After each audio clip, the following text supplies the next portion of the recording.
smart, creative, artistic minds from across the Commonwealth spent the day brainstorming and creating new ways innovators can collaborate in Kentucky. I know, sounds confusing, right? Well, the group even admits it's hard to explain what creative placemaking is, but much like art, when you see it, you'll know. I joined the tail end of the full day convening to hear more about the developments.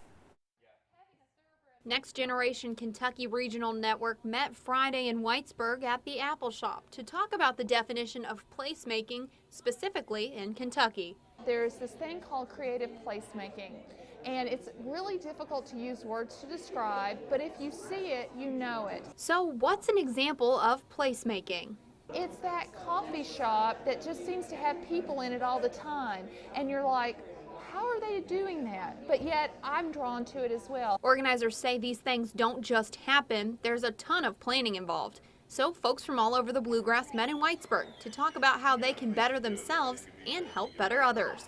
So we're bringing those kind of folks together that are doing really exciting work all over the state to share their ideas and to figure out ways to work together for a shared vision for Kentucky. Barra works with Art of the Rural, which is a national organization. But rural Kentucky holds a special place in her heart, although Louisville is her home now.